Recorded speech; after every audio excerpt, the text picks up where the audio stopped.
бұл солтүстік, бізді кекетпе, бұл солтүстік, бізді шектетпе, бұл солтүстік, бізді кекетпе, бұл Қызылжар. Сәлем құрметті тыңдарман, сіздермен бірге Норс толқынында жобасы, және де бүгін біз солтүстікке оңтүстіктен көшіп келген адамдардың өмірі мен олардың жаңа ортаға бейімделу жолдары туралы әңгімелесетін боламыз. Үшін бұл жай ғана әңгіме емес, бұл жаңа мүмкіндіктерді іздеп, қиындықтарды еңсерген жандардың шынайы оқиғасы.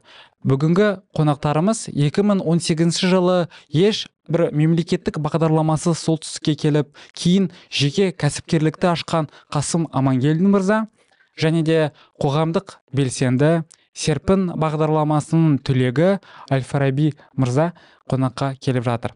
Олар өз тәжірибелерімен бөлісіп, солтүстікке көшу жайлы шынайы әрі қызықты ақпарат беретін болады. Олай болса, бірге тыңдап, жаңа қонысқа бейімделу мен өмірді жаңадан бастайтын қыр-сырларды түсінетін боламыз. Қасым мырза, сіз алғашында мемлекеттік бағдарламаларға жүгінбей өзіңіз келген болатынсыз. Бұл шешімдің астарында не жатты? Солтүстікке келген себебі осы естіген болатын адамдардан, осы солтүстікке келген оңтүстіктің жандарына кішкене көмек болып жатыр деп келдім. Негізі осы мәселеме келген болатын. Үй аламын, осы жақтан бизнес ашамын, үкіметтен қолдау, көмектесу керек деп сондай ниетпен келіп, осы барбершоп саласында жұмыс істедім. Бастапқыда басқа бір адамның қолында жұмыс істедім. Кейіннен жаңағы үкіметтің бағдарламаларына, Атамекен даму центр дейді, соларға бизнес бастауда оқып, сертификаттар алып, сол жаңағыдай безвозвратный кредиттер дейді, салу кезде қанша 1 миллион ба 500 мың осыдай. Соларға жүгініп, сондайларды алмақшы болдым. Бірақ жаңағы кредит алу үшін залог керек болды. Менде ондай залог жоқ. Үй жоқ, ол кезде енді жас баласын. Енді сөйтіп жүріп, кейіннен жұмыс істеп, ақша жинап, ең алғашқы барбершопымды аштым, 2019 аяғында. Барбершоп ашпай жатып, осы солтүстікке келген кезде подселениеде тұрдым. 3 комнаталы квартира болды. Каждый комнатада 3 жігіттен жатты. Ең жасы мен болдым мына жерде. Қалғандардың жастары бір 40-тан астам, осы жақтың жергілікті тұрғындар ғой. 18 жылы келгенде жасыңыз нешеде болды? 20 жаста болдым, жап жаста болдым, 19-20 жастағы бала болдым. Енді ол кезде дін жоқ, үй жоқ, үй жоқ, жаяу жалаңаяқ жүрген кездер ғой. Бір пакетпен келгем ғой. Осы Қызылорда Петропавловск деген пойызға отырып, келіп, қолымда Айкен деген пакет бір көппімбек. Есімде сонымен келгем. Солтүстікке жалғыз бір пакетпен келгем, жалғыз пакетпен келгем. Туысқандар болды ма? Қасыңызда адамдар болды ма? Ешкім жоқ. Бір көш ауылдан бір бала болды, Данияр деген. Ол жігіт осы Сити молда өзі барбершоп, барбершоп ғой. Мороженое ашқан, тайский мороженое. Мен соған қызық келген ғой негізі. Жалпы сол шақырдым. Келді. Келіп, енді рисковать етіп келе салып, жап жассын деп мажастаға жігітсін. Ештеңе қызықтырмайды. Енді үй жақтан кішкене шет жақаны ұшады ғой. Ұшқан кезде ояда не көрсең ұшқанда соңын көресің дейді. Ұшып бүркіт құсап бір көрім келді, басқаны алғанда бір. Бірақ мен үшін бұл Петропавл деген бөтен қала ғой енді. Даже бөтен қала емес, бөтен республика болды мен үшін. Өйткені тіл жағынан мәселе қиындау болды. Енді орыс тілін біз мектепте оқығанбыз, бірақ орыс тілін оқығанның өзінде орыс апайлар орысша емес, қазақша үйретті де бізде. Өйткені орысшаны өзі болайын. Шыны керек сондай болды ғой негізі. Чисто қазақша оқысын. Мұнда келдік, мұнда енді шыны керек ол кездер енді чисто орысша. Магазинге барасың, неге барасың, кішкене тіл жағынан қиындау болды. Подселениеде тұрдым, айына 17 теңге бер. Қасындағылардың барлығы жау орысша сөйлейді. Жерге бару керек болсын, жаңа Данияр деп барамын, жаңа сөйлесіп берші. Квартира табу керек, анау табу керек. күнделікті керекті нәрселерге соның қасына ертіп жүрдім. Енді телбелеп переводчик сөйтіп үйреніп кеттік. Басында енді кішкене қиыншылықтар болып жаяу жүріп, северный жақ тұратын едім. Северден центрға дейін жаяу білем. Жұмыс осы центрда, амал жоқ, жаяу жүресің. Ақшаны жинайсың сөйтіп. Әл-Фараби, ал сіз 2014 жылы келдіңіз ғой. Ол серпін бағдарламасы арқылы ең алғаш бағдарламалар басталған сәттен бері. Сонда колледжге түстіңіз, иә? Біз 2014 жылы мектеп бітірген жылы осы серпін бағдарламасы іске қосылды. Но бірақ енді бағдарлама екенін біз білген жоқпыз басында оқуға келген кезде. Біз оқуға келіп түстік. Осында оқуға түсетін кезде мектепте уже документтер қабылдаған кезде айтылды, сіздердің оқитын оқу орындарыңыз орыс тілінде өтеді деді. Ал бірақ енді мен 10 жыл бойы қазақ мектебін бітіргенмін, орысша бір ауыз сөз білмейсің.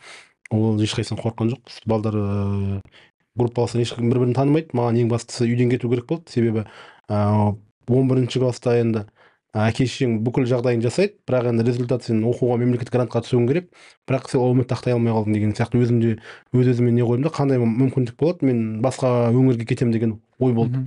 Сол кездерде мектепте оқып жүрген кезде мұғалімдер айтатын, орыс тілінде диктант жаза алмайтын тұғым. Мен нашар жазатын тұғым диктантты. Петропавлға барып қалсаң, оқуға түсіп қалсаң не істейсің деген кезде апайға айтатын едім, апай өлсем өлейін, бірақ Петропавлға келмеймін дейтін. Бірақ 1 сентябрь күні үстінде костюмшаларын киіп алып, орыс группасына оқуға түсіп, сабақта отырдық қазіргі Бәйкен Әшімов атындағы колледжде. Біз енді келген кезде енді мемлекет тарапынан қолдаулар болды, өйткені бағдарламаның ең біріншісі болды. Одан кейін бізде тікелей министрлік бақылап отырғаннан кейін барып, бізде енді қатты бір қиындықтар бола қойған жоқ. Өйткені айына кемінде бір рет білім басқармасынан келіп отырады, жергілікті билік өкілдері келіп отырады. Мұғалімдер сабақ бергеннің өзінде көбінесе біздің положениеге түсетін.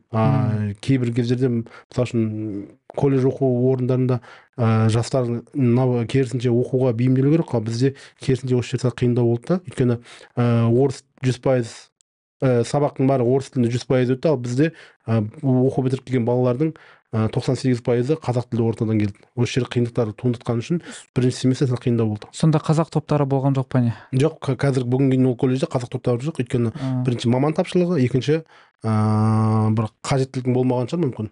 Қай мамандықта оқыдыңыз? Мен теміржол бағыты бойынша оқыдым. Бірінші мамандығым теміржол саласын электрмен қамтамасыз ету. Ол мемлекеттік колледж бе? Мемлекеттік колледж. 2014 жылы түсіп, 18 жылы 17 жылы бітірдім. 17 жыл. Колледжде 2 жыл 10 ай оқыдық. Кейін осында қалдыңыз ба? Әлде мен уже біз 2017 жылы оқу бітіретін жылы, естеріңізде болса, бүкіл жерден көрсетілді. Мынау біздегі кожазавод дейді ғой. Сол жақты мысалы су басты. Біз сол кезде жатақханада жатқан кезде балалардың бәрін басын қосып, мен өзім енді бізде сабақтан кейін бос уақыт көп болды. Біз сөйтіп жүрген кезде, су басқан кезде біз балаларды алып барып, группаластармен барып сол жерге көмектесіп жүретін тұғымыз. Сөйтіп жүрген кезде уже жергілікті жастармен таныстық. Бірінші, екінші қалалық жастар ресурстық орталық дейді ғой. Сол жердегі қыздар жігіттермен таныстық. Соларға таныстық арқылы уже сол уақыттарда біз қосымша экзамен тапсырып, жоғарғы оқу орнына түсу деген мақсат болды. Енді тапсырдық, одан кейін барып оқуға түстік университетке, сол өзім мамандығым бойынша энергетика саласы бойынша. Сөйтіп мен қалып қойдым осы солтүстікте. Ал менімен бірге бітірген балалардың көбісі диплом алғаннан кейін қайтты. Себебі біріншіден тіл жағы ол қиындау болды, екіншіден жұмыс жағы қиындау болды. Осы екі мәселе келген кезде жастардың көбісі қайтып кетті. Ал бізде мысалы үшін солтүстікке шақырған кезде серпін бағдарламасының ең алғашқы жылдары қазірде ютубтан немесе интернет желілерден қарайтын болсаңыз, ол нелер архивтер сақталу керек. Оқуға келген адам болатын болса, сіз оқуға келдіңіз, дипломды алдыңыз, сізде жұмыс дайын деген сондай реклама болды. Жастардың көбісі солай келген тұғым. Сонда сіз жұмыс береміз деп, жұмысты ақыр соңында бермепті. Жастардың көбісі жұмыс алған жоқ. Өйткені қазір енді өзіміз сол салада жұмыс жасап жатқан кейін оны не үшін екенін түсінемін. Өйткені 18-19 жастағы баланың көбісі енді жұмысқа алғысы келмейді, тәжірибесі жоқ деп жұмысқа алғысы келмейді. Оны да түсінуге, өйткені көп нәрсе бізде қазіргі таңда мемлекеттік емес жекешелендіру бойынша жұмыс жасалынады ғой. Сондықтан да қазір жұмыс беруші тарап әрқашанда өзіне кәсіби маманды алғысы келеді. Егер де осындай бірнеше жыл навыктарың болмаса, жұмысқа тұра алмайсың деген сөз. Жұмысқа тұру қиындау, иә. Ол тек қана Петропавлда емес, жалпы Қазақстанда сондай. Сонда өзінің жеке кәсібіңді ашқан дұрыс қой, иә. Сонда сіз өзіңіздің жеке кәсібіңізді сол бастапқыда шаштараздан бастағансыз, Иә, бастапқыда сол Шымкент қаласында жұмыс істедім. Демек тәжірибеңіз болған, иә, осындай келмес бұрын, иә, мен өзім колледж кезінен бастап сол шаштаразда жұмыс істеймін. Білуімше инстаграмда көргенбіз, инстаграмыңызда Анталияда, Алматыда біршама күшті деген түрлерде чемпион атанғансыз. Иә. Барбершоп жағынан, иә. Иә, осы шаштараз болып жүрген кезінде көбісі күледі еді осы шаштаразды. Шымкенттіктер. Неге келеді? Қайыстар. Шаштараз деген енді олар үшін білмеймін, андай болып көрінді деймін. Оңтүстікте шаштараз дейтін болса, ең самый дешевый мамандық дейді ғой, мысалы күніне нанымен темекісін алатын мамандық деген сияқты олай қарайды әйтеуір жесібейтін мамандық болды да ол. Мен шаштараз болып жүрген кезде класстастарым күледі еді маған. Шаштараз қалайсың? Жүрсің болса әркім шашын алып дейді да маған. Мен соларға айта қоямын, қазір осы шаштараздың арқасында менде 2 үй бар, солына машина бар. Айтамын, машина алып бердім. Жуырда бір коттедж алдым.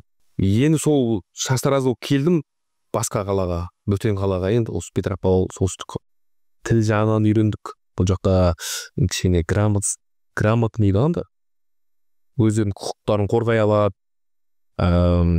әдеби жақсы сөйлейді жағында. Біздегідей емес, айқай шу емес, кішкене сөзбен, сондай жағынан үйрендік бұл жақтан. Сосын екінші ұнағаны табиғаты ұнады бұл жақ.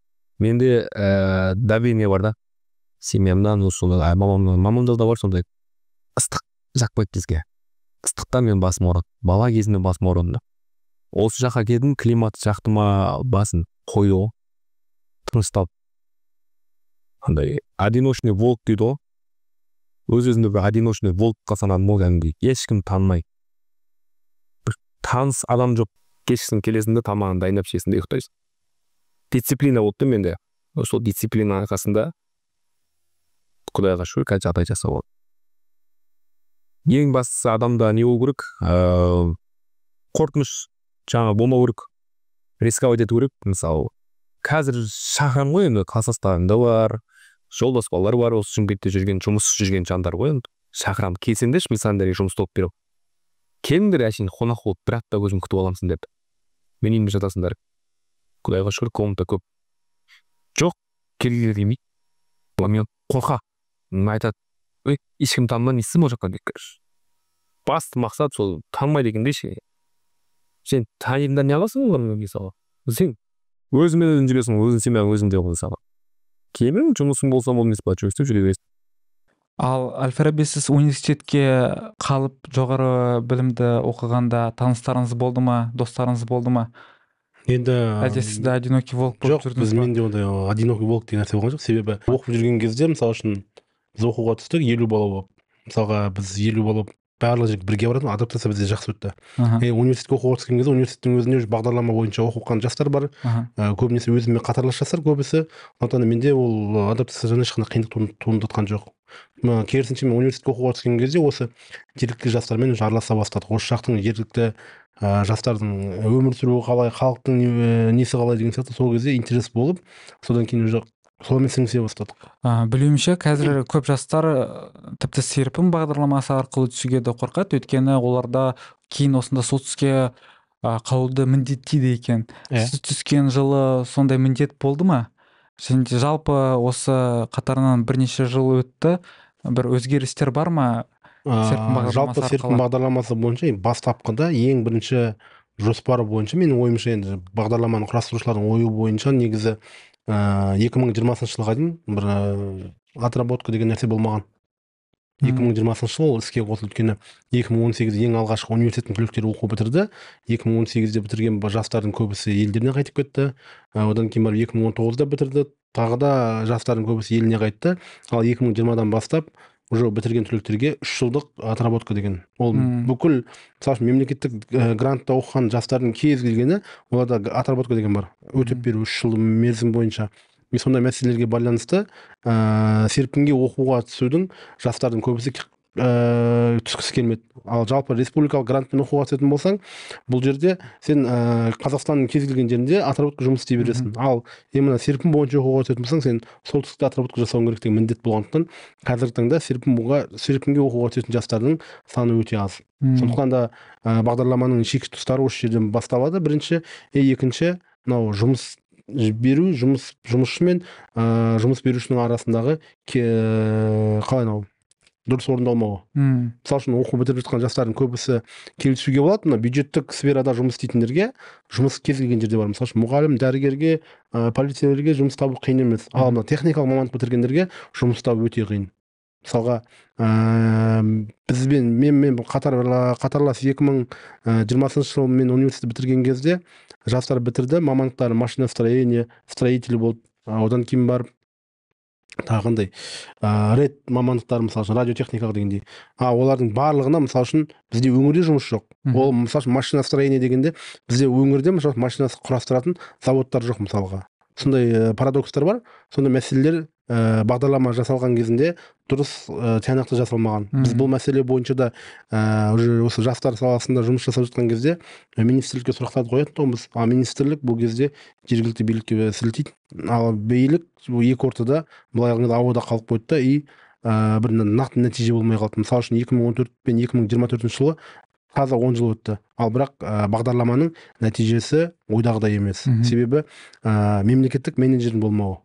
Бұл жерде енді мынау кінәлі деп айта алмайсың, өйткені бізде жүйенің қателігі. Өйткені қазір бір мәселе бойынша көтеретін болсаң, бізде қалай қағазбастылық көп қой. Кез келген нәрсеге мысалы үшін қазір ректордан рұқсат алу үшін оның алдына кіріп қағазға қол қойдырасың, одан шығасың, анда барып қол қойдыру керек, мұнда акиматқа барсаң оған қол қойдыру керек, одан кейін барып решение соңынан шығады. Ол уақыттың ішінде ол қағаздың барлығы бір күнде қойыла салмайды, ол апталап айлап уақыт өткен кезде жас маман уже қызуғанды отырған кезде қай жақта ақша бар, қай жерде өмір сүруге қолайлы, сол жаққа кете бастайды. Ал университетті қай жылы бітірдіңіз? 2020 жылы. 20-шы. Ал сол жылдан бастап жастар саясатына кірістіңіз ба? Жоқ, мен 2017 жылдан бастап жастар саясатына жұмыс жасай бастадым.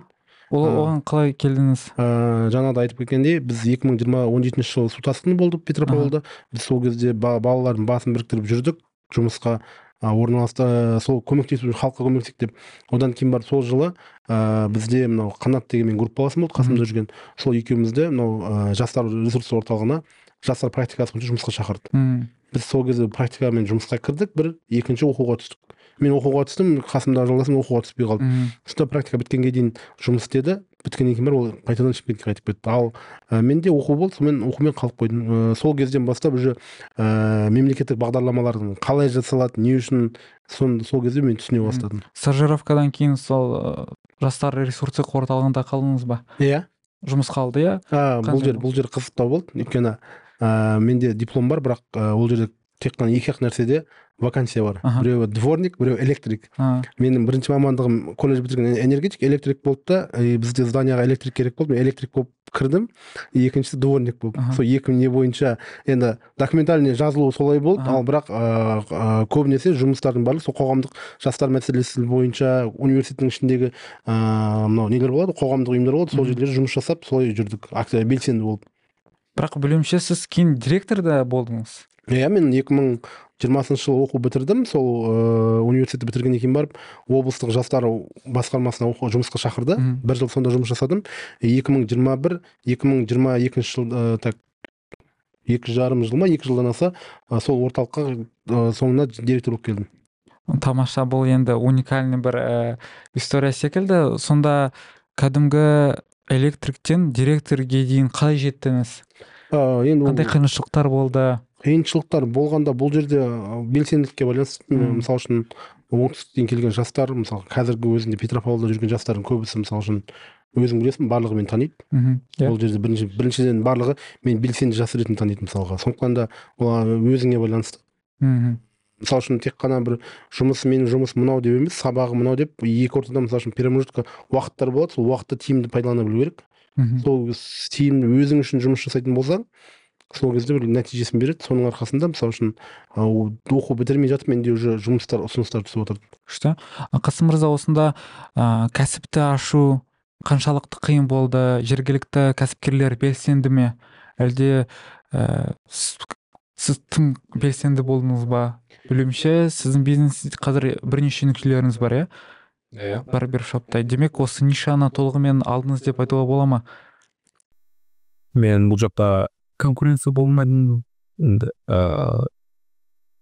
қала кішкентай болғаннан кейін жаңағы сарафанный радио дейді ғой, жаңағы көп адамдар бірін бірінен естіп, туыстарына, бауырларына айтып, клиентура көп болғаннан кейін и оның үстіне жаңағы қалаңызда конкуренция жағынан аз болғаннан кейін ашып сол жұмыс жүріп кетті сөйтіп солай кейін. Мен ашқан жылдары конкуренция жоқ болған. Кейіннен мысалы конкуренцияның туындағаны ол өзімнің жаңа оқушыларым, қаладағы жұмыс жасаған барбершоптардың жарысынан көбі менің оқушыларым ашқан. Істеп жатқан жігіттер де сол менің оқушыларым. Мен осы көбісі оңтүстіктің жігіттері, менен білім алған жігіттер, барлығын үйретіп, көрсетіп, ешқандай секретсіз, ешқандай несіз картаны ашып беріп оларға. Олар да көрсін, ашсын, жемсін, көрсін. Айтпақшы, сол оқу бағдарламаларын енгіздіңіз. Бұл сіз үшін не үшін керек? Өйткені сіз керісінше конкуренцияны тудырып жатсыз ба? Жоқ. Әлде бір оқу беретін құндылығыңыз болды ма? Мен оқытқанды өзім жөн көремін. Өйткені адам неғұрлым көп оқытқан сайын өзіне білім көп ала бастайды. И оның үстіне ол сауапсыздық болып саналады. Өйткені өзіңнің білетін дүниеңді ешкімге үйретпесің, сен ана дүниеге кіретін болсаң, ол уже саған уже дұрыс емес ол. Өзің білетін дүниеңді үйретіп кету керек. Өйткені мен сөйтіп санаймын өзімді сөйтіп. И оның үстіне қазір жастар көбісі айналысатын өздерінің орындарын таппай жүр да, жастар 18-19 жастағы жігіттер көбісі жаңағы мектепті оқуды бітіргеннен кейін қайда барарын білмей, қандай мамандық таңдарын білмей сөйтіп жүрген кезінде жаңағы жаман нәрселерге ұрынып қалады көбісі. Өйткені өзімде сондай нәрсеге ұрынғам. Көбісі жаңағы лудомания болып кетеді. Ол не үшін? Ақшаның жетіспегендіктен. Мысалы, ақшаның тапшылығы, біріншіден жұмыс жоқ, ақша жоқ. Содан кейін олар жаңағы ақша тапшылығынан лудомания болады. Азартный ойындар ойнайды. Өзімде сол азарттың құрбаны болғам кезінде. Бір айтады ғой, лудомания не речимейді, дембермейді деп. Емделеді ол. Адам 30 күн өзі ойын басқа жаққа бұратын болса, либо бір постоянно қолы бос болып тұру, бос болмау керек та, бір жұмыспен бір занят болу керек. Адам сол занят болған кезінде ондай нәрседен аулақ болады. Сосын жастарды сол үшін мен өзім сол барберге үйретіп оларды істесін, көрсін, олар жұмыс істей келе. Мысалы, барбер деген қазіргі замандағы жұмыс қой, мысалы, жастардың қызықты жұмысы. Өйткені барбер болып жүрді, сен өзіңе контент түсіре бастайсың телефонмен, клиенттермен, мысалы, ол жерге, мысалы, неше түрлі клиенттерге сенің уже связың көп болады. Ол жерге прокурор да келеді, милициялар да келеді, дворник та келеді, таксист та келеді, барма келеді. Сен олармен общение ұстайсың, сен общение ұстай келе, сенің круглозорың істейді. Өсе бастайды, кеңейе бастайды, сен барбер болып жүр. Мен жастарға көбісіне айтам, келіңдер, үйреніңдер. Қазіргі үйретқандарға көбісін тегін үйреттім, көбісін ақша да алдым демейді. Бір тұрақты ақшам бар, осындай менің гонорарым. Осын төлеңдер де үйреніңдер деп реклама жасай. Бірақ келіп жатқан жігіттер көбісі енді өздерінің ситуацияны түсіндіріп жатады. Енді осындай ақшам болмай жатыр, енді жаспын, әке-шешемде осы жағдай осындай деп. Мен де өзім солай жүрдім. Нашар дау кішкене отбасынан шыққаннан кейін түсінемін оларда. Мен айтамын, класқа жүріп кел, үйрене бер. Ешқандай мен көмектесемін өзім. Шет қаладан келіп жатқандар да бар да, оқуға. Оларға жаңағы өзімнен квартирасын етіп беріп көмектесіп, жаңағыдай барынша кірісіп, сіңісіп кеткенше осы бітіріп қаласына. Барынша келгенше, қолымнан келгенше көмектесіп өйтемін. Сол Қазір осында келгенде сонда жергілікті салт дәстүр, сосын менталитет жағы дейді. Мысалы, көбінесе айтады, оңтүстікте менталитет солтүстіктің менталитетіне қарағанда айырмашылықтар бар деп. Мен мысалы қызығам, өйткені қызықты ол бір елде тұрамыз, бірақ менталитеті әртүрлі деп айтып жатыр. Бұл шынымен бар ма?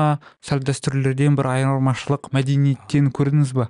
Иә, жаңа айтып отырсың ғой, бір Қазақстанда тұрамыз, бірақ оңтүстік пен солтүстіктің айырмашылығы жерме көктей. Енді көбісі жаңа тимбеттілер айтады, бейсеңдер орысаңып кеткенсіңдер, ол жақта орысша сөйлейді деп. Енді осы жергілікті тұрғындарды да түсінуге болады, өйткені ол кездерде жаңағы енді қазақ мектепте болмады дейді. Бұлар енді амал жоқ, бала кезден орысша үйренгеннен кейін бұлардан біз талап ете алмаймыз, сен қазақша не сөйлемейсің, сен андай дүбәрасың, сен деп біз көбісі ренжиміз ғой. Ренжуге болмайды. Олар енді бала кезінен орыс мектебінде оқығаннан кейін менталитеті орыстанып кеткеннен кейін енді олар наоборот тырысады, ұялады иногда. Мысалы клиенттер келіп жаңағы орысша сөйлейтін клиенттер ғой енді. Сөйтіп қазақша сөйлеймін оларға. Олар ұялғаннан кейін маған қазақша ответ бергісі келіп, бірақ қазақша ответті кішкене қисықтау болып жеткізеді да маған. И содан ұялады да айтады, можно орысша сөйлей берейін дейді, короче маған. Айтады, сен қысылма, сөйлей бер. Не үшін қысыласың десем, мен қорқамын дейді да, чтоб қазақшаны қисық айтып қоямын деп. Содан ұяламын дейді. Мен де мысалы сондаймын да, орысша сөйлейін десем, орысша акцент бар да, сол акцентіне қорқып сөйлемеуге тырысамын барынша. Сол сияқты оларда сондай бар. Иә, шын. Мен өзімде де акценті бар ғой. Өзімде қазақша сөйлегенде сәл комплексім бар да, өйткені басқалар маған жаным келеді да, кейбіреулер айтады, ой, Рүстем, одан да орысша айта бер деп. Мәсі вот вообще соны жақтырмай қоямын да. Керісінше Орыс тырысып атсам, табасы сөйлер. Иә, Үйлер керек, қолдау көрсет. О солсы жаманда. Жаңағы айтып отқандай лучше қазақша сөйлей берсе, лучше орысша сөйлей берсе деп мысалы. Нен бар айтып деп. Мысалы орысша мен контентті түсіргенде орысша жазамын ғой. Сол кезде маған жазады жаңағы білгіштер. Мына жерде дұрыстап жазбағасын, ит жазбағасын деп ше. Қазақша жазған кезде мысалы қайта жазсам да ешкім демейді. Именно орысша жазсаң жаңағы білгіштер шыға келеді, жаңағы макезаға қысып кеттің ғой деп ше. Зачем ол? Қалай бар солай айта беру керек. Негізгі мәдениеттің алшақтығы маған байланысты. Негізі сөз бар ғой бізде, әр елдің салты басқа, иттері қарағасқа дейді. Мысалы үшін бізде оңтүстікте түрік тілді халықтар көп, қырғызың бар, өзбегің бар, тәжігің бар, түркменің бар мысалға. Біз олармен сөйлескен кезде олардың өздері мәдениеті бар. Біздің оңтүстіктің мәдениеті сәл де болсын соған ыңғайласып келеді. Өйткені қазір кез келген мысалы үшін оңтүстіктің адамы сөйлейтін болсаң, қырғызша, өзбекше сөйлесетін адамдар болатын болса, бірін еркін түсіне береді. Ал мысалы үшін солтүстікте бізде қалай? Солтүстік өңірлерде көбінесе мынау Қызылжар, Петропавл, Павлодарда қарайтын болсақ, ол жақтың көбісі мынау біздің көршіміз славяндар болғандықтан осы жерде мәдениеттің қалыптасуы сәл қиындау. Сондықтан да бұл жерде акцент үлкенірек болып байқалады. Оңтүстікте мысалы үшін бұрынғы сәлем салуы бар, мысалы үшін кейбір салттардың түрлері бар, мысалы үшін ол түрік халықтарына ыңғайлы да, ал бірақ ол солтүстікте жоқ, өйткені көршілеріміз бізде славяндар көбісі. Ал оңтүстік аймақтарда көбінесе түрік халқы болғандықтан, ол түркі мәдениеті болғандықтан сол жердің разницалары сол жерден қатты ойнайды болды. Мысалы үшін сәлем салу немесе таңертең ерте тұру деген өзбегінде де бар, қырғызында да бар мысалы үшін. Ал солтүстікте мына орыстарда мысалы үшін славян халқында ондай таңертең тұрып сәлем салу керек деген сияқты ондай нәрселер жоқ қой. Сондықтан осы жерлерге келген кезде мәдениет өзгеше болады. Ал қолды бір сілтеп бәрін тастап қайтам деген ойларыңыз болды ма? Болды. Не тоқтатты? Енді бизнес уақытта осы жақта енді тұрақты клиенттеріміз болғаннан кейін қимайсың. Мысалы қанша машинамен беріп келе жатқан мысалы клиенттерім бар. Уже қайта-қайта келе бергеннен кейін бауырда басып қаласың олармен. Сөйлесесің, әңгімең жарасып кетеді, туыс болып кетесің, тамыр болып кетесің енді. Соларды қимайсың. Бізсем қаншама варианттар шықты. Мысалы ол күшіктен Алматыдан шықты варианттар. И оның үстінде мынау кішкентай ана шағын қала үйреніп қалғаннан кейін бізге бір үлкен қалаға барсақ, біріншіден жаңағы у-шу жақпай кетеді, екіншіден пропуск жақпай кетеді. Мына қаладан енді баратын жеріңе мысалы 10 минутта барасың, 15 минутта барасың. Қаланың анау-басына 15 минутта барасың. Ал ол жақта жүресің 1 сағат, жарты сағат. Пробка ілініп қалсаң, ол ше жамау. Сізде ондай ойларыңыз болды ма? Ондай ой қатты болған жоқ, но бірақ енді қазір кезде мазалап жүр ондай ой. Мен может алдағы уақытта бір 2 жылдың көлемінде мен басқа өңірге Шымкент болмаса Астана болмаса Алматыға қоныс аудару мүмкін, ол жұмысқа байланысты. Осында жұмысыңыз оңамай жатыр ма? Жоқ, жұмыс оңамай жатқанда емес, бұл жерде барлығы жақсы, но бірақ енді ары қарата өзін дамытамын дейтін болса, мен енді өзімнің немде қарайтын болсам, шеңберімде қарайтын болсам, мен облыста уже өзімнің шеңберім бойынша дамып біттім деп ойлаймын да. Жарғатып қосымша бір көзін ашу үшін басқа бір орта келіп бұл сөзін ашып айтқан кезде, оның үстіне өзімізбен қатар жастардың көбісі, мысалға жергілікті жастардың көбісі Астана Алматыға кетіп қалды. Ол басты мәселе, өйткені жергілікті жастардың басқа өңірге кетіп отыр, бірақ енді сырттан келіп біз сияқты мысалы үшін келіп жұмыс істеп жатқан жастарға бұл жерде қалып бір 2-3 жыл дамуға мүмкіндік өте жақсы. Ал бірақ ары қарата дамып кетейін десең, дамығанның өзінде бірақ та тырнақшаның ішіндегі сұрақтар болады, оны айтудың қажеті жоқ, ол бүкіл жерде бар нәрсе. Сондай нәрселер келген кезде мүмкін басқа өңірге барып қайтадан сынап көрсем деген өзімді может бір бағындырмаған, бір белесіз бағындырған деген ой болады ғой. Соған байланысты мен енді алдағы бір 1,5-2 жылдың ішінде Астана немесе Алматыға ма қоныс аударатын жағын. Ол әлі нақты шешім емес, бірақ ойда жүрген нәрсе. Осында тұрып жатқаныңызға 10 жылдан асты. Ол бейімделу қиын болды ма? Мен жеке өз басымда бейімделу қиын болған жоқ, өйткені біз оқуға келдік, топ балалармен келдік, оқу бітіргеннен кейін колледж бітіргеннен кейін университетке оқуға түстім. Университетке оқуға түскен кезде жергілікті жастармен араласа бастадық. Жергілікті жастардың қалай өмір сүріп қабылдауы ешқандай қиындық тудыртқан жоқ.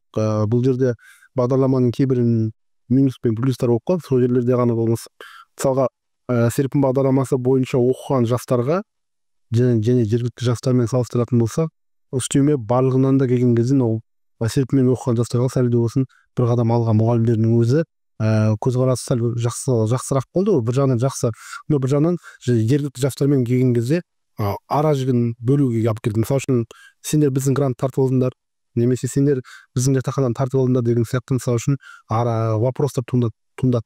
Ол басында сондай болды. Өйткені ол шынымен өйткені өзімізді көрдік.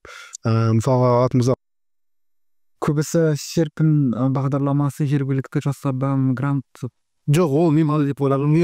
Сондай ойлау болды, оны да түсінуге болады. Өйткені мысалы үшін Ақжар ауданын алатын болсақ 400 километр облыс орталығынан. Ол жерде мектеп бітірсе де 80 балл жинайсыз. Ал мен Шымкентте 2000 километр жатамын да 50 балл жинаймын да, бірақ мен грантқа оқуға түсіп кетемін. Бұл жерде әділет деген нәрсе бар ғой. Сондай жақтарына келген кезде сәл қиындықтар туындады да. Мысалы үшін жастардың көбісі басында сондай сұрақтар қоятындығын, сендер біздің грант тартып алдыңдар, біздің немесе жатақханада қарайтын болсақ, мысалы үшін Ақжар ауданы немесе үлкен шалғай ауылдан келген балаларды қарайтын болсақ, олар жатақханада емес, пәтер жалдап тұрған балалар болды басында. Өйткені жатақханада мысалы үшін оңтүстіктен келген жастарға көп назар аударылды, ол мемлекет тарапынан назар аударылды, сол жергілікті жастардың көбісі қалып қойды. Сондай басында сондай резонанстар туындады. Ал бірақ қазіргі таңда ондай мәселе қатты жоқ, өйткені жатақхана мәселесі облыс деңгейінде уже 100%-ға шешілді мысалы үшін бүгінгі таңда. Енді қазіргі таңда қайтадан алып келе берсең де, керісінше біз университет басшылығымен екі күн алдын жолықтым. Сол кезде айтады, бізде уже бұрынғыдай жатақхана мәселесі, оқу жағынан келген мәселелер жоқ. Керісінше жастар қазір келе берсе, біз қабылдап оларға өзіміздің бағыт бойынша білім беруге дайын отырмыз деп отыр. Жақсы. Қасым мырза, сізде өз кәсібіңізді ашқанда алғашқы сарафан дейсіз ғой, алғашқы клиенттеріңіз сонда оңтүстіктен келген азаматтар болды ма, әлде жергілікті тұрғындар да келді ма? Қолдау жасады ма сізге? Жергілікті тұрғындар да келді, өзіміздің шымкентскілер де келді, өзіміздің ағайындар ашықты қойды. Бұл бір жақсысы бізде оңтүстікте жаңағы енді бөтен қалада жүргеннен кейін бізде андай болды. Бір-бірімізбен жақсы байланыс, бір-бірімізді қолдау, қорпаштау. Мен өзім шыны керек, мұнда жүрген кезімде өзім шымкентскиймін деп бір қазақша сөйлеп сөйтіп қалса бір құшақтаған келетін еді. Сондай заман болды да мен басында келген кездері. Өйткені мен Әл-Фараби ұқсап жаңа универде оқыған жоқпын, топ болып келген жоқпын. Айттым ғой, жаңа бір өзім жүрдім да. Сол кезде жаңа басқа ұлттармен бірге жұмыс істедім, орыстармен жұмыс істеп бармын жолында. Сол кезде келіп қалады бір жаңа қазақша сөйлеп жатады. Мен диалектіңне байқап қаласың да, осы біз жақтікі ау деп ше. Сөйтіп сұрайсың ғой, қай жақтікісің сен деп. Сол кезде Шымкенттенмін десең, кәдімгі құшақтағың келіп тұрады ғой. Көзіңе жас алып ше. Қазір твай сөйтіп көбейді ғой. Бір-біріне айтады, бүйтіп. Мен Әл-Фарабимен де сонымен танысып қалдық. Ол өзінің жаңағы группаластарын жіберді маған. туыстарың жіберді, таныстарың жіберді деген затты. Сөйтіп сарафанный радио кетті. Балбашырды қолдау иә, сосын енді қазақша контент түсіре бастағаннан кейін жаңағыдай журналисттер шақырды, жаңағыдай сіздер шақырып жатсыз ғой осындай подкаст, осындайлар шақырып көбісі. Сөйтіп кішкене абырой көтеріліп, түріміз лицомыз көтеріліп деген сияқты. Негізінде солтүстікте қазақша контент аз ғой деймін, қазақша түсірсем болды сразу барлығы шықыра. Иә. Осы сәнші пайдалану керек та, мысалы біз енді құдайға шүкір қазақ тілін анық сөйлей аламыз, мысалы ешқандай ұялмай ақ не істеп, осы қазақша контентті просто дамыту керек. Саған не надо, саған орысша үйреніп орысшаға жаңағы орысша сөйлей алмаймын ғой мен демеу керек та, уже келу керек, просто как есть қазақша сөйлесің ба сөйле. Бұл жақта сондай қазақша сөйлесең сені қолдайды, акиматқа барсаңда қолдайды. Мысалы Әл-Фараби жүр ғой қазір, мысалы директор болып кетті сразу. Әл-Фараби ол менің арқасында, осы қазақшаны дамытқанның арқасында, жастардың арасында үстіп белсенділік көрсеткеннің арқасында сразу мысалы электр оқыған бала мысалы директормен отсай барып, өйткені не орын маман жетіспеушіліктен де бұл жақта бір минус сол маман жоқ, кадр жетіспейді, табу қиын бұл қалада. Өйткені не жұмыс істейтін адам жоқ. Жастар жаңа Әл-Фараби айтпақшы, не істейді, оқу бітіреді дағыны Алматы, Астана немесе көрші мемлекет мысалы Россияға кетеді. Мұнда не үшін ешкім халық сүймейді. Мұнда шыны керек жұмыс көп, негізі жұмысты істейтін адам бар, бірақ жұмыс істейтін адам жоқ. Солардың бәрін жаңағыдай алып келу керек, просто оларға жағдай жасау керек, жақсы зарплата төлеу керек. Мысалы солтүстікте қазір ең жаңа аз зарплата ғой, көбісінен сұраймын, мысалы ең аз зарплата сол солтүстік деген. Неге солтүстікте мысалы аз? Өйткені бұл жақта наоборот көп болу керек та, климатский қосылу керек жаңа сайып. Бұл жерде мынандай мәселе қарау керек, халықтың аздығы кез келген нәрсе. Мысалы үшін сіз бұл жақта бизнестің түрінде мысалы үшін бизнес кәсіп ашып жүргізу мысалға мына жеңіл кәсіптер, мысалы үшін барбершоп, мысалға мороженое сату деген сияқты жеңіл кәсіптер, ол барлық жерде тез өтімді болады. Ал мынау біздегі мысалы үшін өңірге үлкен кәсіпкерлер не үшін келмейді? Завод, фабрика салатындар енді келіп жатыр, Қызылжар экономика аймағының айналасында ғана келіп жатыр. Ал оған дейін есептейтін болсақ, бұл бізде өңірлерде көбінесе мынау халықтың аздығы. Мысалға сіз қазір пекарня ашатын болсаңыз, нан сататын ашатын болсаңыз, мысалы үшін бір қабыннан мысалға бүлкен наннан 80 шығарасың. Ал оңтүстікте бір қабыннан мысалы үшін лепешка бізде лепешка деп айтады ғой, лепешкіден кемінде 250 шығарады. Оның біріншіден граммы разница ойнайды, екіншіден сатылымы арзан. Мысалы үшін оңтүстік пен солтүстікке салыстыратын болсаң, мына жақта көп нәрсе қымбаттау болып келеді оңтүстікке қараған кезде. Өйткені ол жақта бәсекелестік бар. Мысалы үшін бір көшені мысалы үшін сіз ертең Бекжан базарының жанында тұрып үлкен бір точка ашсаңыз, мысалы сауда ретінде қарасаңыз, егер сіздің саудаңыз жақсы жүріп бара жатса, келесі айда қарасаңыз, тура сіздің 2 метр өтпестен жаныңыздан тура сіздікіндей нәрсе ашып қояды. Өйткені сол арқылы бағаға да қарауға болады. Ал бұл жақта керісінше монополизм қатты дамыған. Сондықтан да сырттан келген кәсіпкерлер бір нәрсе істейін дейтін болса, мысалы үшін көбінесе бізде енді өкінішке орай қазақ халқының бір үлкен қателігі бар бізде жасап жатқан қазіргі таңда. Біз көбінесе өндіріске емес, біз саудаға жақынбыз болды. Бүгінгі күнмен ғана өмір сүріп жүрміз дәл қазіргі таңда. Егер біз өндіріске бет бұратын болсақ, бізде уже қазіргі ахуал сәл басқаша болар еді. Өйткені сіз өндіріс ашатын болсаңыз, үлкен бір завод ашатын болсаңыз, мысалы Петропавлдың айналасынан, оған маман керек. Маманның келу үшін жұмыс не алатын болса, оған ауылдың бір жерге үлкен бір жатақхана саласыз. Мысалға сол арқылы мысалы үшін дами бастайды. Сондықтан бұл жерде ең басты мәселе халықтың аздығы. Кез келген бизнестің дамуында мысалы үшін мысалға Қасымның бизнесінің жақсы жүру себебі бізде қала кішкентай 200-250 мың халық тұрады. Қалада орталығында мысалға. Ал мысалы үшін аудандарда, мысалы Ақжар ауданындағы кәсіпкерлерді мысалы үшін барбершоп не үшін ашпайды ол жақтағылар? Ол жақта өйткені халық өте аз. Мысалы үшін күніне аптасына мысалға бір 2-3 адам келуі мүмкін мысалы үшін не ретінде. Ал қалада күнделікті резина не болғандықтан аптасына немесе айына 2-3 рет келіп шашын алып кетеді мысалға. Бір адамның өзі мысалға кемінде қарайтын болсақ.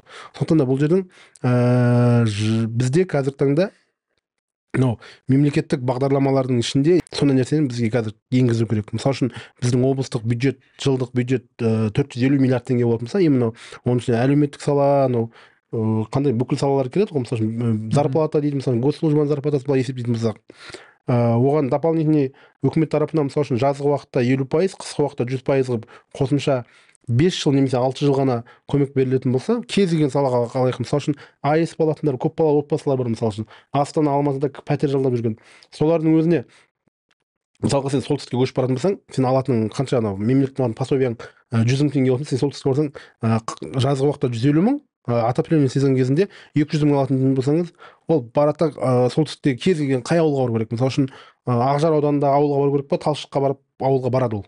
Өйткені біріншіден мемлекет қолдау жасап тұр. Екіншіден ол тек қана пособияны есейтетін болсаңыз, ол арқылы мысалы үшін ауылдарда мектептерді сақтап қалуға болады. Бізде ауылдарда мемлекеттің мысалы үшін ауылдарға не үшін көңіл аудармайтын себебі, қарайтын болсақ, солтүстікте мысалы үшін бір ауылда 500 адам тұрады. Ал оңтүстікте бір ауылдық округте мысалы үшін 18 мың халық тұрады. Сіз қай жағына басымдық бересіз мысалы үшін?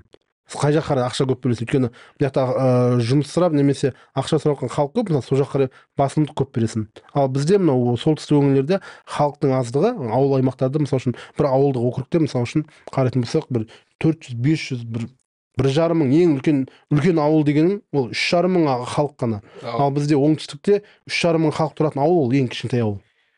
Сімізде халық аз деп жатсыздар да, мысалы халық аз деп жатсыңдар, бірақ қымбат. Мына квартиралардың, пәтерлердің бағасы мысалы Астананың бағасымен бірдей. Халық аз, бірақ бағасы халқы миллион қаланың пәтерінің бағасымен бірдей де. Осыны ретте көріп, просто бағаны түсіру керек. Квартира мысалы застройщиктер үй салып жатыр мысалшы, қаншама ауылды сер жақтан бастап жаман жаңа жер үйлерін бәрін бұзып үй салуға болады.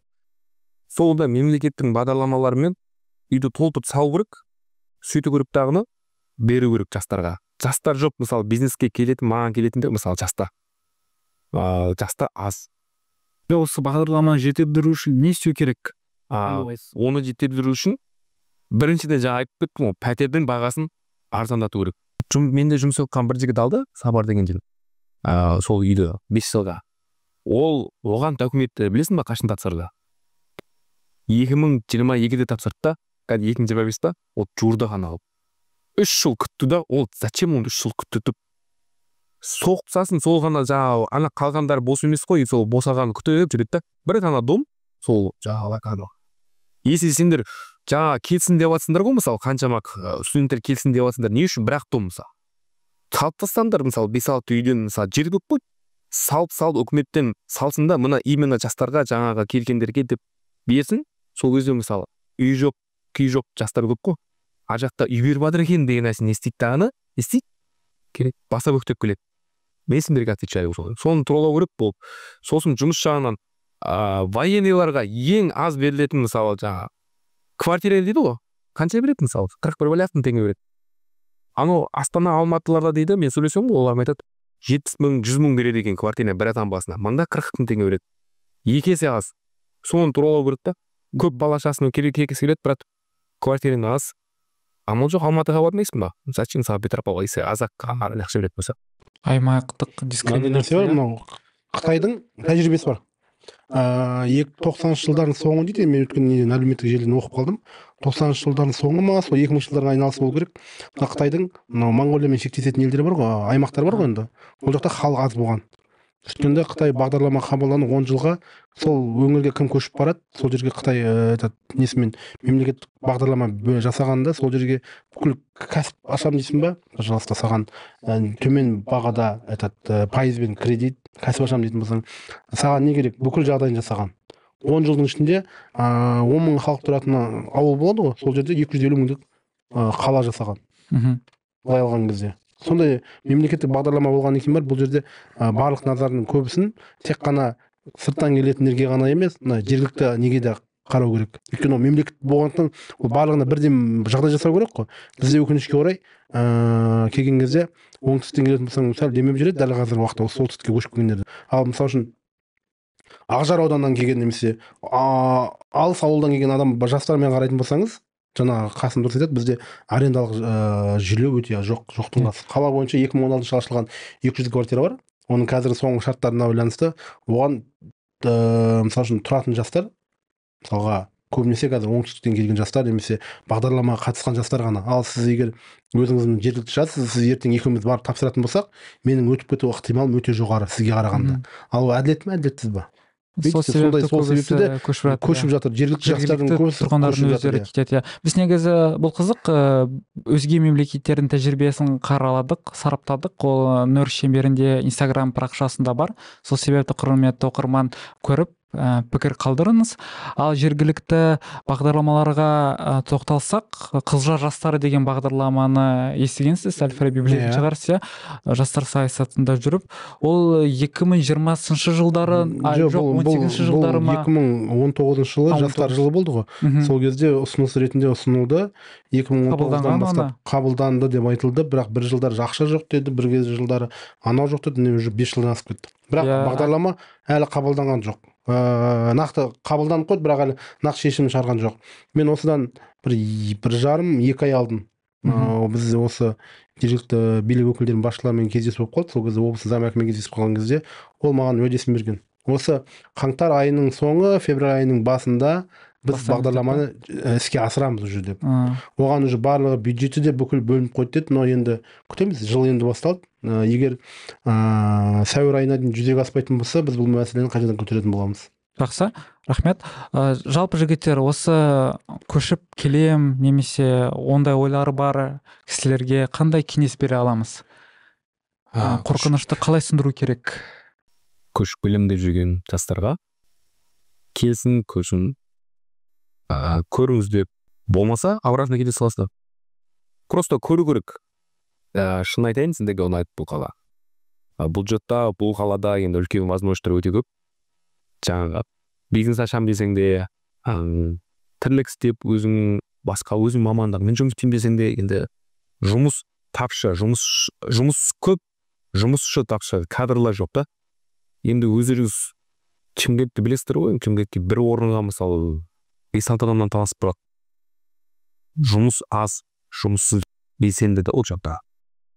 Енді Шымкенттегілер білем, кластастарым да бар, группаластарым да білем, немен айналысып жүргендерін. Ешқайсысы үкімет жұмысы қоймайды. Әрқайсысы өзінің жаңағы күнкөріс. Біреу жаңағыдай эстода, біреу базарда сауда саттық, біреу ана жақта.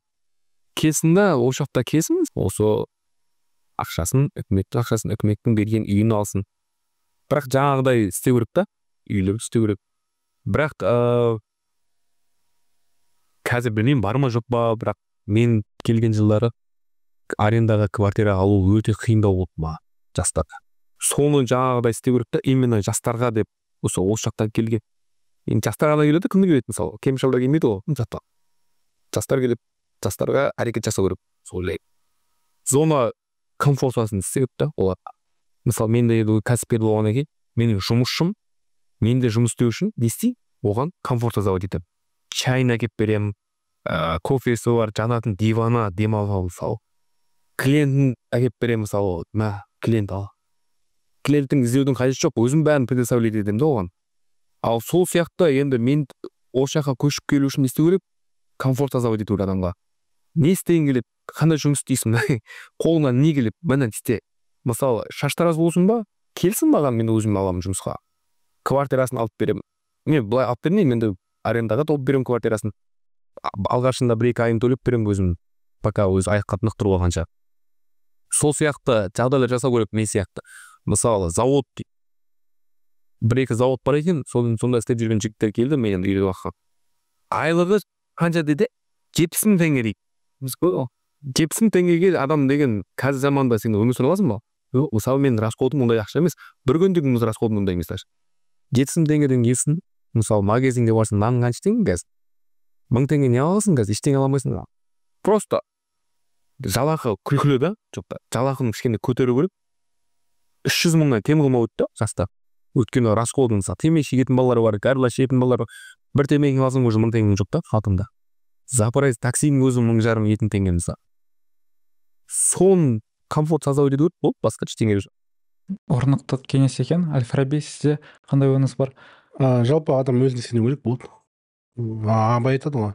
өзіңе сен өзіңді ақтап шығар, еңбегің мен ақылың екі жақтап дейді ғой. Ол мысалы үшін қасында өзіне сеніп келді, мысалы үшін оған ешкім мына жақта жағдай жасап, мысалы келсең барбершоп ашасын, бизнесті дамытасың деп ешкім айтқан жоқ. Мысалы ол өзіне сеніп келді да қорықпай келді мысалға. Сол сияқты өзіне сену керек болды. Сен қай жерде болмасын, Америкаға барсаң да баратын жастарды да қарайтын болсаң, оларды ешкім ол жақта күтіп тұрған жоқ. Мысалға шетелге барып қазіргі таңда жұмыс жасап жатқан жастарды көреміз. Барлығы өздеріне сеніп барып жұмыс жасап жатыр. Сондықтан тек қана өзіне сеніп келу керек болды. Қалған нәрсенің барлығы ол тұрмыстық жағдайдағы мәселелер ол шешіледі. Ал бұл жерде енді тырнақшаның ішінде тек қана мемлекет сол келем деген адамдарға тұрақты және де бір бағдарламаны шеки емес, бір былай айтқан кезде бағдарламаның шекті тұстары көп қой бізде. Өкінішке орай бағдарламаның көбісі кабинетте жазылады. Кабинетте отырғаннан кейін барып, ол карта қарайды, телевизордан қарайды, бір танысына звондайды да, жағдайды сұрай салады да, примерно осындай екен ғой деп бағдарламаға қоса салған. Мысалы үшін еңбек бағдарламасы мысалы үшін шекті тұстары не үшін көп? Өйткені мен білуімше, енді өзім көзқарасым бойынша қарайтын болсақ, көбінесе бағдарламаны жазған адамдардың көбісі кабинеттен шықпағандар. Мына қарапайым адаптациялық мәселеге қатты мән бермеген да. Ал енді қазір бұны қайтадан жаңғыртамыз деп жатыр ғой. Мысалға жаңғыртатын болса, мысалы үшін осында жүрген мысалы үшін Қасым бар. Осында келіп кәсіп ашқан, ол қалайынан ашты, мысалы соның мнениесін тыңдау қажет біріншіден. Өйткені бұл адаптацияны толыққанды өтті, нөлден бастап бүгінгі күнге дейін дәрежеге жетті. Мысалға мұнда жүрген небір блогер жігіттер бар, мысалы Бурахан деген жігіт бар, өзіңіз жақсы танисың. Олардан мысалы осында көшіп келіп, мысалы 2016-тан бері өмір сүріп, қазір кәсібін ашып, немесе бір мемлекеттік қызметте жетістікке жеткен жігіттер бар. Мысалы солармен сөйлесіп, олардың мнениесін тыңдап, анализ алу арқылы бағдарламаға қосымша өзгерістер енгізу қалай қосу қажет.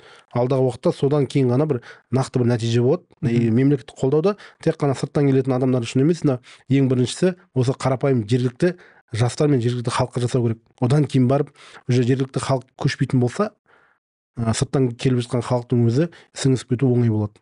Бұл жерде шынымен де адам өзіне сеніп қана келу керек, ешкімге сенбеу керек. Жаңа үкіметтің бағдарламалары, үкімет көмектеседі ғой деп үкіметке аузына қарап отыра берсең, сен олай үкіметке сен ауыртпашылық салып қоймай, ешкімге сенбестен өзің ғана келіп, мысалы мен де өзім үкіметтен ешқандай повод алған жоқпын, келгеніме ақша да алған жоқпын. Барлығы өзімнің маңдай тері дейді ғой, маңдай терінің арқасында адалмен ақшамды тауып, ақшамды максимально экономдап, тиынмен, несімен. Барлық нәрсе сол ғой, ниет қой, главное, ниет түзу болса. И адамдар осы көп түсінбейді, ақша тауып жатырмын. Бірақ Құдай дейді да, ақшаны алғандар емес, бергендер болады дейді. Ақшаны сен алған сайын соғыру бере білу керек. Шомарт болу керек. Садақа беру керек. Жағдай жоқ отбасыма көмектес. Мысалы біз барбершоптың балаларына айтамын, осында өтімеп, давай осы күні жекілдіріне барамыз. Осы күні жаңағы жағдай жоқ отбасыларға барамыз. Әрқайсысы тастайды, бір 2 мың теңге тастайды, бір 3 мың теңге тастайды. Оның бәрі ертең алладан 10x болып қайтады. Мен соған сенемін да, өйткені өзім басынан түлеп. Сондай жастарға келетіндерге айтарым, қорықпастан көздеріңізді жұмыңыздар да келіңіздер. Ол жақта жұмыс істеп жүрдіңе, мына жақта жұмыс істеп жүрдіңе бәрі бірбісті. Бір Қазақстанда өмір сүріп жатырсыз. Просто қорықпау керек болды. Солай. Міне, құрметті тыңдармандар, бүгінгі подкастымыздың соңына да келіп жеттік. Бүгін біз маңызды тақырыптарды талқылап, сан алуан ой пікірлермен бөліскен болатынбыз. Егер бұл әңгіме сізге пайдалы немесе қызықты болды деп есептесеңіз, біздің арнаға жазылып, лайк басып, пікір қалдыруыңызды сұраймын. Сіздің жылы лебіздеріңіз біз үшін қолдауларыңыз бізге шабыт беріп, болашақта да мәнді әрі мазмұнды қазақша контентті өндіруге күш жігер сыйлайтын болады. Рахмет.